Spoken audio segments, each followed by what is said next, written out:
Okay, we're going to take a look at our classroom practice 41. I'm going to just go through the sentence number 1 with you so that you have a good understanding. So, did James sit beside Sarah yesterday? So, did would be my helping verb because it's helping the verb sit. So, James would be labeled SN. What did James do? James sat. So, sat or sit would be my verb. Did would be HV because that's helping the verb.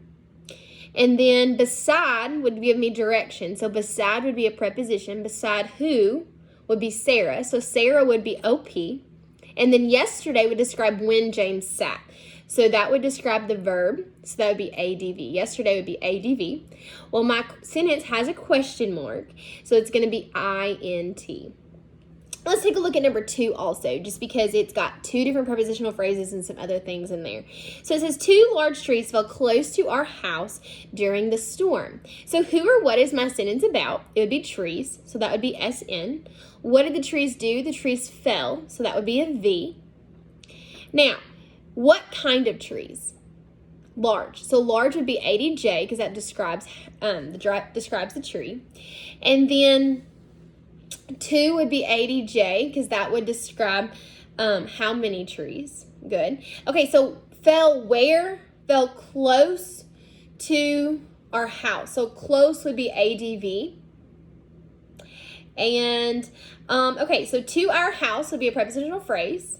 So to would be a preposition. Our would be replacing somebody's name. And it would be,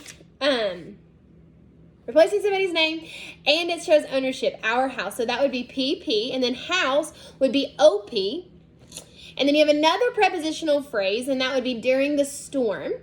And so during would be P, because that gives me direction or tells me what's happening.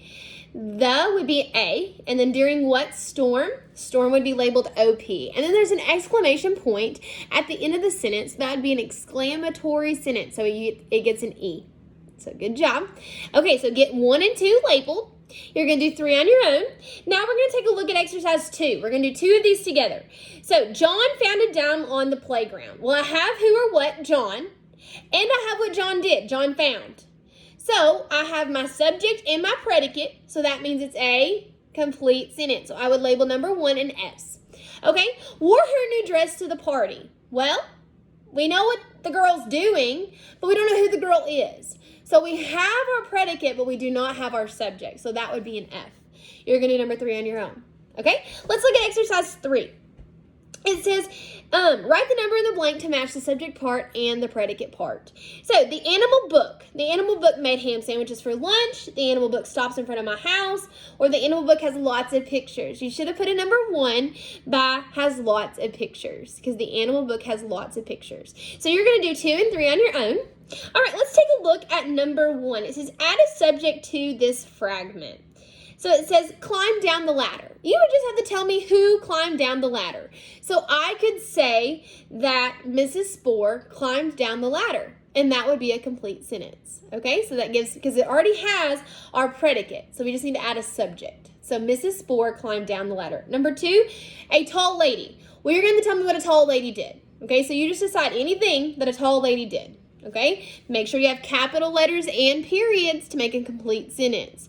Now, let's look at the bottom. You're going to have 4 capital letters, 2 commas, and 1 end mark. I want to take a look at this one together. Okay, it says Simon, Brandon, and Greg play at the park every Saturday. So this is where I would say, raise your hand if you can tell me the 4 capital letters. So, Simon, Brandon, and Greg all need capital letters. So Simon needs a capital S, Brandon capital B, and Greg capital G. Now let's think about that one for a second. Why are all of those capitalized? Well, they're all names of people.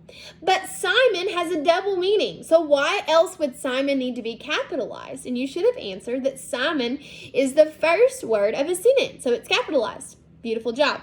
Okay, let's take a look at Saturday. Saturday needs to have a capital S. And why does Saturday need to have a capital S?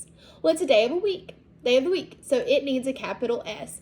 And then we need to have a period at the end of our sentence, because it is a declarative sentence, and it does make a statement. So that is your Shurley English for today. Just make sure you get that page completed, and you're good to go. Have a good afternoon. Love you. Miss your faces.